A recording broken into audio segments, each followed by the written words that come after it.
Chef Ben Ford recently stopped by. Take a look.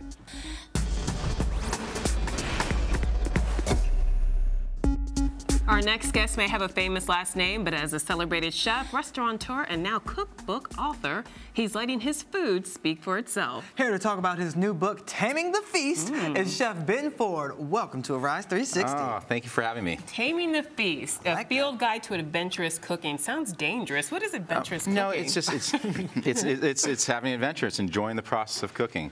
You know, one of the reasons why I did this cookbook in the first place was because I love big feasts. I love big meals. I love getting around that table with a lot of friends, you know, and magic starts to happen. And I wanted people to be able to do that for themselves. So we really created these blueprints and these timelines in order to sort of pull off these big feasts.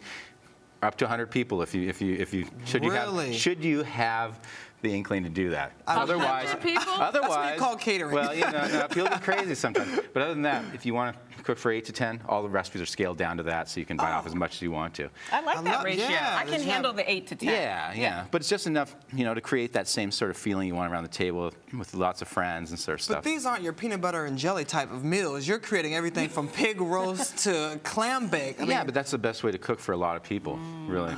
You know, these big animals, these big things that can feed lots of people all at one time. well, how did you select which recipes you wanted to put in the book? Because there's so many you could choose from. You know, it's food I like to cook. Yeah. You know, this is the way I like to cook, and I think these are accoutrements that went best with each one of the feasts. Some of them are preordained. So I mean, you have like a clam bake that we did, you know, and you're going to want some peel and eat shrimp, and you're going to want some other things to start that off. And the reason why is because these feasts are so theatrical. They're such a big part of it. People want to gather around. They want to be a part of the show that's going on. And in order to do that, you know, you want to have a little something for them to eat along the way as well. So we really have given that as well. You make a good point. So much of it is theatrical food. It's not just the food, it's the experience that surrounds it. But a lot of people are also intimidated by cooking large feasts. You hear about the Thanksgiving meal that goes awry. How do you put people at ease about cooking these giant feasts? Well, I think we give them the tools for that, you know. Well, first of all, part of the book is we demystify, you know, some of the cooking techniques that are out there and how to cook some of these things. So like a whole roasted pig. There's nothing on the internet about how to cook a whole roasted pig. There's no cookbook that tells you how to cook a whole roasted pig. So some of these things have been, you know, demystified and are being shown for the first time. The other feasts, some of them are fairly simple. You know, it goes down and gets from there. And it's a lot about the side dish you're going to make for us, because if you don't have the big fish, you have these side dishes, right? Exactly. So lots of little dishes that you can extract and you can do separately from the big feast. So you don't feel like you have to do that. We're going to start with a real simple vinaigrette. This is called a mimosa dressing. It's an egg dressing. It's very French in some ways. And one of the big tricks with building a vinaigrette is you want to add your salt and your seasoning to the vinegar or the lemon juice when you first get going. Now, put a little bit of lemon juice, this is salt. A little bit of salt. Sea salt? Right. Okay. Sea salt. And what happens here is if you were to put the oil in first, you wouldn't be able to dissolve the salt and make the it doesn't disperse the same way, and it also gets a little gritty. So we make sure we put that in there a little bit early. Okay. I'm going to put some Dijon mustard in there. Dijon mustard. Got to have it, especially in French dressings. Yeah, put it in there. And I'm not a French chef, but you know, definitely these are dishes that have found their way into the mainstream, and this is a good indication of what a French dressing really should be. Okay. Now So there we've are got egg whites there. Yeah, we're going to put some egg yolks in there. Egg yolks, and we're just going to mash that into it. Some onions. Yeah. Wow, I didn't know just all take this that. went We're into going to mash it in there. Well, it doesn't usually. I mean, a vinaigrette can be as basic as oil and vinegar dressing. You know, so this is just one notch up above that. And this is just creating a little bit. This is creating a little bit of paste. Okay. I'm just going to mix that up. I'm going to add my shallots. Shallots.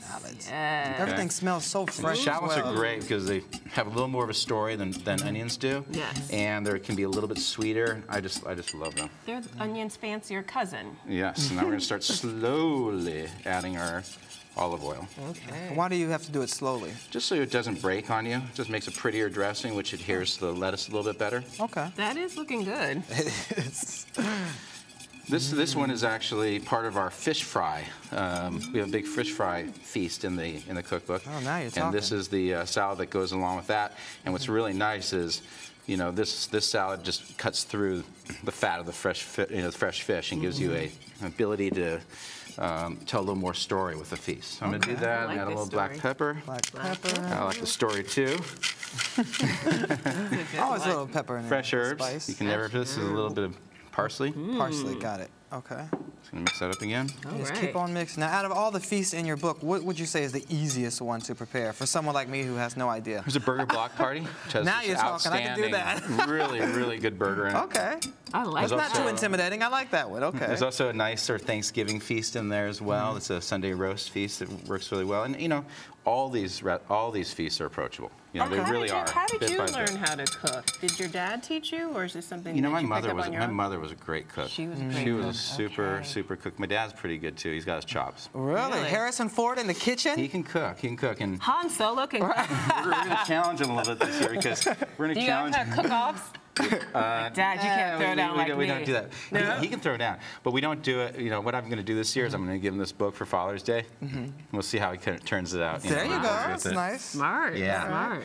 Okay. So now that we're working on the salad. So now salad, we're just going to take a little bit of our dressing and jump it on there. I want It's it always all. one of the things that people make a mistake of sometimes is keeping their lettuce wet. And what happens when you add the vinaigrette to it is it dilutes it. It's just like adding water to your vinaigrette. You lose that flavor. But why the large leaves instead of, you know, a lot of times you see the smaller leaves in the salad? Well, smaller leaves will wilt a lot easier. So this kind of okay. salad can keep around a little bit longer on the table. You don't have to worry about it. When And did that's you really the first idea. You set realize these it? things out. You know, you want to. We're going to throw a little bit of. Okay. You can toss that if you help me out, if you don't mind. There you go. We're going to put some Toss the pea sprouts salad. on there. Doing that Pea so well. sprouts. They have some beautiful little yellow ones sometimes that are available. This is my idea of I wanna- gourmet I want to cooking. sprinkle something in too. This Yeah, is you can do that. onions. I just sprinkle. Come join this party, Shannon. One of the things I really love is This part is fun. these fresh herbs. And this is one of the really nice things. I like to keep them a little bit larger so you get those little bites of it inside. And you can in smell this how of it. fresh everything is as you're putting it Yeah. in. So we got a little bit of dill. Here's some chives. And it gives you the burst of flavor, these Yeah, bigger. a little bit okay. of chervil. A little bit of what? Chervil, which is like What a. is that? I've never heard of it's, that. It's like a very mild parsley like Okay. Chervil. type thing. Okay, there we go. All right, there you go. We have the recipe on the screen for all those people at home to want to try it themselves. Yeah. How did you land in the culinary world? What drew you to? You know, I was a baseball player. You were not. And, yeah, and I had to sort of, you know, if you're a baseball player and you're a youngster, you're sort of concentrating on that from the age of 12 or 10 on.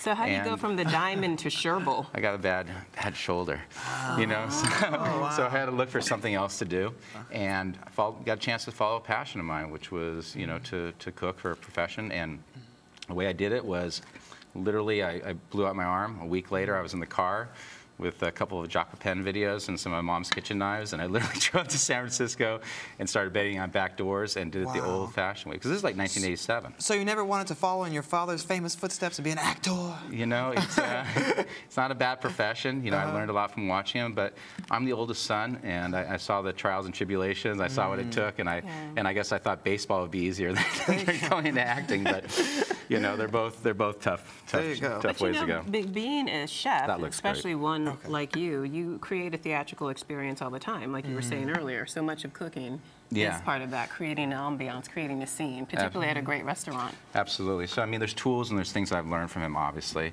preparations for how he prepares himself to go on camera, how he handles the large crowds and Yeah. all that stuff. That's all to be learned. I learned some of that from baseball too.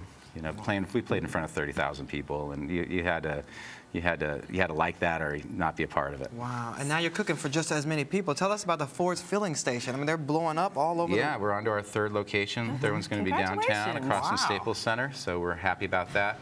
I like the ambiance in the restaurant as well. It's Yeah, beautiful. we've got two of them. One is in LAX. We just opened it in November. The original one is in Culver City, and that was our sort of mom and pop community restaurant that we have that we just love. And We this just love. gastropub world you were a pioneer in, it's really blown up in recent years. Why do you think that is? And why do you think your restaurants in particular were so successful? You know, I think it was just timing, you know, and also, you know, I don't know. I mean, we went through the trials and tribulations of introducing a new food concept to the world. Yeah. And you know, it wasn't necessarily the easiest thing, but I'm really happy to see the trend take full force.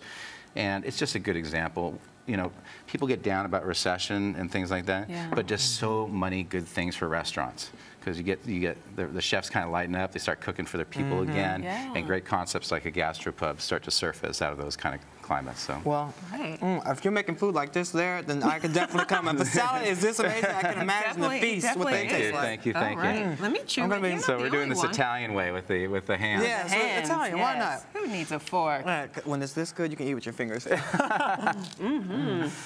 Oh, Very yeah. delicious. Great. Well, I'm glad you enjoyed it. I might have to make my own salad dressing from now on. This is actually really good. There are a few I probably won't few other taste like salads this, in but there. It will be a good try. Probably not.